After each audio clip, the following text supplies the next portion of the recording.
ये चतुराई पर लोग मुस्कुरा। 1 करोड़ रानियां का कई रानियां, कई अलंकारिक कई रानियां। वैसे अध्यात्म में मन ही चित्रकेतु। पूज्य डोगरे जी महाराज ने भी यही व्याख्या किया भागवत रसायन में कि ये मन ही चित्रकेतु है। मन को व्यास जी चित्रकेतु कहते हैं। तो मन चित्रकेतु है और इस मन की जो करोड़ों इच्छाएं हैं, ये मन अपनी इच्छाओं के अनुसार चल रहा है। उसी के अनुसार हम लोग नाच रहे हैं, जैसा मन हमको नचा रहा है वैसा नाच रहे हैं। तो मन की जो करोड़ों इच्छाएं हैं वही इसकी रानियां। ऐसा पूज्य डोगरे जी महाराज ने भागवत रसायन में लिखा। तो इसकी कोई संतान नहीं, बड़ा दुखी था। एक दिन नारद और अंगिरा आए तो चरण पकड़ करके रोने लगा, महाराज कोई संतान नहीं। देखा भविष्य संतान है ही नहीं, कोई संतान तो तेरे भाग्य में है। तू रोने लगा कि मैं आत्महत्या करूंगा या तो संतान दिलाओ। नारद और अंगिरा ने कहा अगर संत कह दे तो भगवान मान लेता। और ये सच, अपनी बात मनवानी है किसी संत से मनवाइए, वो भगवान से मनवा लेगा। ये सत्य, संत की बात भगवान मानता, आज भी मानता। कई प्रत्यक्ष घटनाएं ऐसी देखी गई हैं कि संत ने भगवंत को मना लिया। आज ये कहीं की छुट्टी नहीं ले लेना कि कलयुग है, जब मानते थे हमने ऐसा नहीं, आज भी मान लिया। तो नारद जी ने और अंगिरा ने कहा भाग्य में कोई संतान है नहीं, लेकिन ठीक है हम कह देते हैं, हम कह रहे हैं संतान होगा। मेरे पत्नी को संतान, जो रानियां किसी के संतान होगा, लेकिन एक बात है उससे सुख कम दुख ज्यादा नहीं, ठीक है हो जाए। अब महाराज की छोटी रानी कुछ दिनों में गर्भस्थ हुई और उससे एक पुत्र जन्म ले लेता है, एक पुत्र पैदा होता है। सुखदेव जी महाराज वर्णन करते हैं, धीरे धीरे बड़ा होने महाराज का और पत्नियों से प्रेम हट गया। जिसने पुत्र को जन्म दिया उसमें प्रेम ज्यादा है। तो सभी पत्नियों ने सोचा कि महाराज छोटी वाली को बहुत प्रेम दे रहे हैं, क्योंकि उसने पुत्र को जन्म दिया, हमको प्रेम नहीं, तो हमारे पुत्र नहीं है तो हम उसे भी निपुंती बना देंगे। एक दिन बच्चा एकांत में सोया था, उसकी माँ वहां से दूर थी, तो पानी में जहर मिला करके इन स्त्रियों ने उस बच्चे को पिला दिया, बच्चा मर गया। और जब बच्चा मर गया तो ये राजा चित्रकेतु विलाप करने लगा, रोने लगा, चिता लगाने लगा कि हम पति पत्नी बच्चे के साथ चिता में। नारद और अंगिरा आ गए उसी समय, बोले राजन क्यों रोते? मैंने तो कहा था कि दुख ज्यादा सुख कम मिलेगा, तूने हाँ किया था तो हमने तुझे पुत्र भगवान से दिला। बोले महाराज ये मरा कैसे? बोलिए हम नहीं बता पाएंगे, वही बताएगा। थोड़ी देर के लिए हम अपने तपोबल से तेरे पुत्र को जीवित कर दिया। जीवित कर दिया, पुत्र उठ के बैठ गया। उसने कहा पिताजी रो क्यों रहे? बोले बेटा तेरी मृत्यु ही हो गई थी। कैसे मरा? उसने कहा जी हमारी जो सौतेली माताएं हैं जो उनको जहर पिला गए, मर गए। तो बात करने के लिए जिंदा हुआ, अभी फिर मर जाऊंगा मैं। राजन आंसू मत पाओ, हमारा प्रारब्ध यही तक था, प्रारब्ध पूरा हुआ मैं किसी और का बेटा बन जाऊं। इन पत्नियों को भी अपने कुछ मत कहे, क्योंकि इन्होंने मुझसे अपना बदला लिया। ऐसा लगा बेटा, कहने लगा कि मैं गत जन्म में सन्यासी था, संत था, भिक्षा लेके खाता था। तो जिस माँ ने मुझे जन्म दिया, ये गत जन्म में किसी और की पत्नी थी, तो मैं इसके द्वार पर गया तो इसने आटा में भिक्षा में मुझे आटा दिया। मुझे भूख लगी थी, मैंने कहा माँ भूख लगी है, आपने तो आटा दिया। तो कहने लगी गाय के उपले सूखे पड़े हैं ना, जला के अपना पका लो। कहा मेरे पास मैंने ही पका, मैं बड़ा भूखा था, मैंने गाय के उपले उठाए और उसमें आग लगा दिया। फिर मैंने देखा उसमें चींटियां बहुत सारी, अब आग तो लग चुकी, चींटियां जल गई। मैंने भोजन पकाया, खाया, मैं चला गया। राजन, जिस स्त्री ने मुझे आटा दिया था वो मेरी माँ बनी, आपकी छोटी पत्नी। मैं आपका बेटा बन गया। और जो चींटियां थी ना कई उसमें उपले में, वो आपकी अन्य रानियां बनी, मेरी सौतेली माँ बनी। और उन्होंने सामूहिक रूप से मुझे जहर पिला करके अपना बदला ले लिया। मैंने उन्हें जला के मार दिया था, उन्होंने मुझे जहर पिला के मार दिया। ये कहता कहता बालक हमेशा के लिए शांत हो गया, मर गया। चित्रकेतु महाराज विरक्त संन्यास ले। चित्रकेतु शिव जी का भक्त, शिव जी के सानिध्य में आकर के कैलाश पर रह गए। एक दिन पार्वती माँ शिव जी का श्रृंगार कर रही थी। अब आपको पता ही है शिव जी का श्रृंगार बड़ा उटपटांग होता है। सारा श्रृंगार कर दिया था, अब वो हाथ में कंगन बांध रही थी, नाक को पकड़ कर, बांसुरी नाक को पकड़ कर बांध रही थी हाथ में। वो बार बार फिसल रहा था बांसुरी, बार बार फिसल। पार्वती ने कोई ताकत, अब ताकत लगा दिया तो बांसुरी नाग के दोनों नेत्रों से आंसू गिरे, आंसू।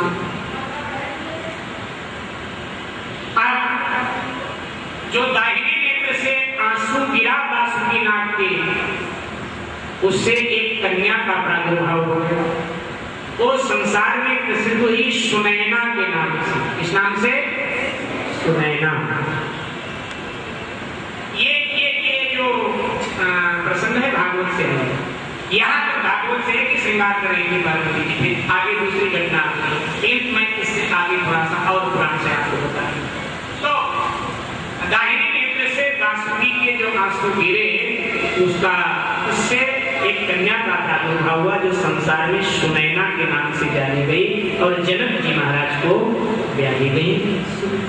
और बाएं नेत्र से जो आंसू गिरे, उससे एक कन्या प्रकट हुई जिसका नाम हुआ सुलोचना, जिसको मेघनाद ने अपहरण कर लिया, जबरदस्ती उठवा लिया था मेघनाद ने, अपहरण कर लिया था। तो मेघनाद की पत्नी बनी सुलोचना। अब ये श्रृंगार चल रहा था, शंकर जी का उटपटांग श्रृंगार। तो ये चित्रकेतु महाराज का दर्शन कर रहा था, ये हंस पड़ा, शिव जी का मजाक बनाया। अब किसी पत्नी के सामने कोई उसके पति का मजाक बनाए तो पत्नी को क्रोध आ जाता है। पार्वती जी ने कहा, वो ऐसे कहता है मैं शिव जी का भक्त हूँ, तेरा विचार ठीक नहीं, मूर्ख कहीं का राक्षस हूँ। बैठते हो चित्रकेतु रो पड़ा, माँ ये क्या किया? शिव जी ने कहा, देवी तुम माँ हो, माँ श्राप नहीं आशीर्वाद दे। ये क्या? पार्वती जी ने कहा, थोड़ी देर के लिए राक्षस की योनि में जाना पड़ेगा और फिर ये मुक्त हो जाएगा। सुखदेव जी महाराज कहते वही वृत्रासुर बना। आत्मा पुरानी है, शरीर नया है, इसलिए मरते समय इतने अच्छे भाव आए और भगवान से उसने ये दिल के भाव व्यक्त किया और मुक्ति लाभ को वृत्रासुर ने प्राप्त कर लिया। इसीलिए उसने ऐसे भाव भगवान से व्यक्त किए। तो दधीची महाराज के त्याग से वृत्रासुर मारा गया, इंद्र का सिंहासन मिला और त्याग ही वंदनीय होता है। आज भी दधीची महाराज वंदनीय है संसार में। आज भी कोई बात होती है तो कहा जाता है कि भैया दधीची का त्याग बड़ा महान त्याग है, जिन्होंने देव समाज के लिए अपनी अस्थियों को अर्पित कर दिया था। तो आज यही इसी प्रसंग तक, इससे आगे की चर्चा सायंकाल पुनः करेंगे। भक्त प्रहलाद जी का पावन चरित्र। आइए कुछ क्षण के लिए हरि नाम का आश्रय भाव और श्रद्धा से जय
प्रश्नोत्तरी होगी आज की ही कथा से। एक पिता का क्या नाम है? विष्णु, जिन्होंने इंद्र का यज्ञ कराया। इंद्र ने उन आचार्य का तलवार से सर काट दिया, दक्षिणा में दिया एक कराने का, सर अलग से काट दिया। वो विष्णु जी, उनके पिताजी का क्या नाम है?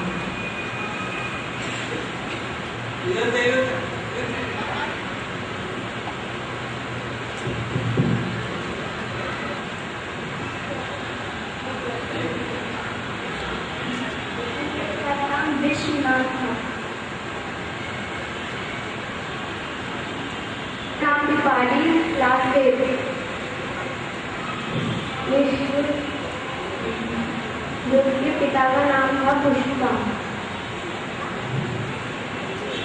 उनके पिता का नाम था पुष्पा।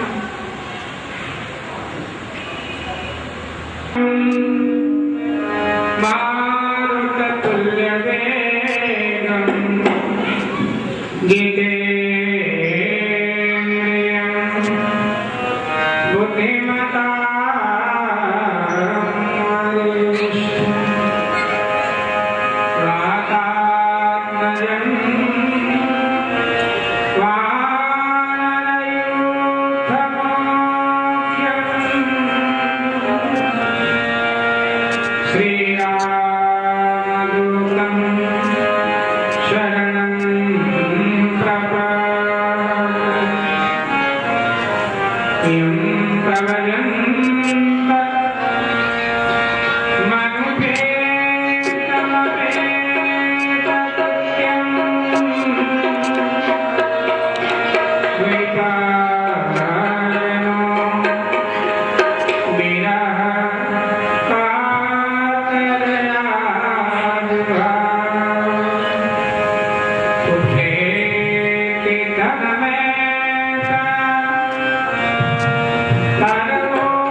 परमादरणीय वंदनीय श्री पूजनीय श्री हनुमान जी महाराज,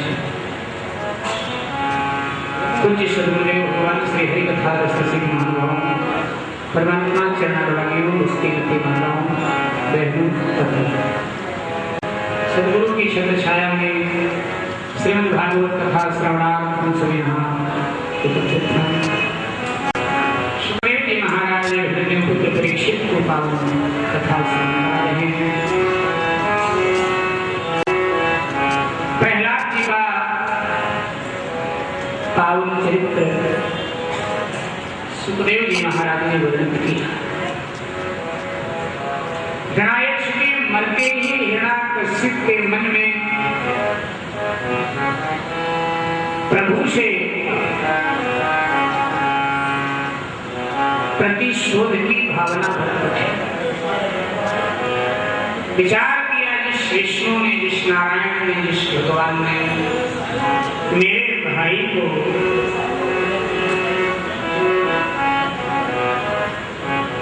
बारात बनकर मिटाया है, मार दिया है, उस भगवान को मैं मिटा दिया।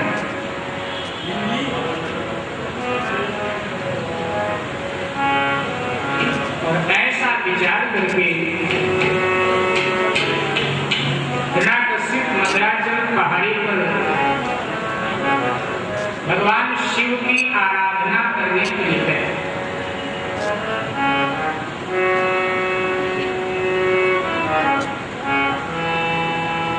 जब वहां जाकर के वो भगवान शंकर की आराधना करने के लिए एक बट वृक्ष के नीचे तत्पर हुआ, सुखदेव जी महाराज वर्णन करते हैं, उसी समय देवलोक में खलबली मच गई। देवताओं ने कहा ये पहले से ही बड़ा बलवान है, वर प्राप्त करके और बलशाली हो जाएगा, किसी से जीता नहीं जाएगा। सद्गुरु के शरण में गए, बृहस्पति जी के शरण में गए, आप हमारी मदद करें। बृहस्पति जी शुक बन गए, तोता बन गए, और तोता बन करके बृहस्पति जी उस बट वृक्ष के ऊपर बैठकर नारायण नारायण नारायण बोलते हैं।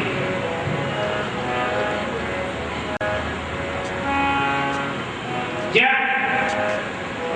हिरण्याकशिप के कान में ये शब्द गए नारायण नारायण, तो हिरण्याकशिप को लगा इसका मतलब भगवान का भक्त कोई तोता यहाँ रहता है, बार बार उड़ाता है, बार बार आकर वहीं बैठ कर बोलता। हिरण्याकशिप ने सोचा शायद आज का जो समय है, आज की जो तिथि है, उत्तर के अनुकूल नहीं, फिर आऊंगा। और हिरण्याकशिप साधना छोड़कर वापस आता है। हिरण्याकशिप की पत्नी है कयाधु। कयाधु बड़ी धर्मात्मा है,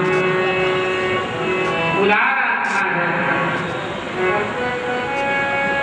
कयाधु ने पूछा, पतिदेव आप तो तब करने गए, वापस कैसे आ गए?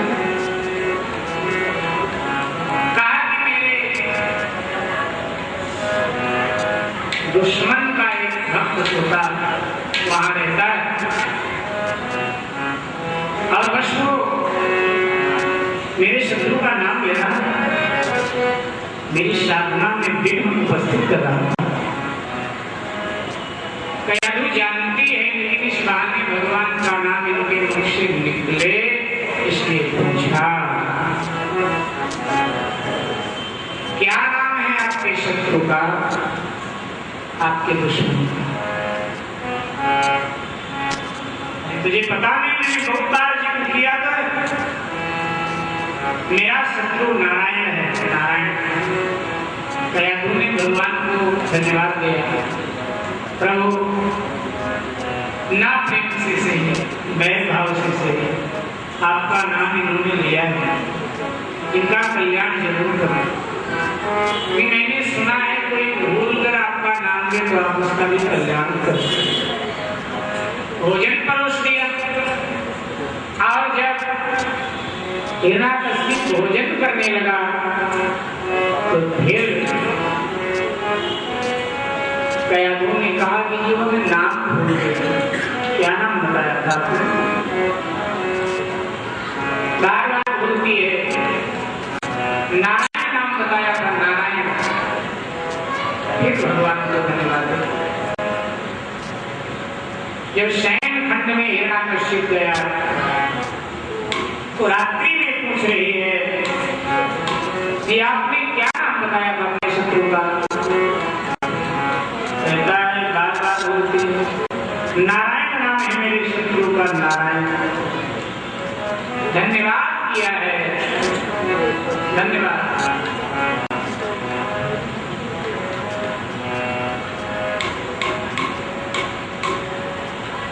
उसी रात में गर्भस्थ और गर्भ में भगवान का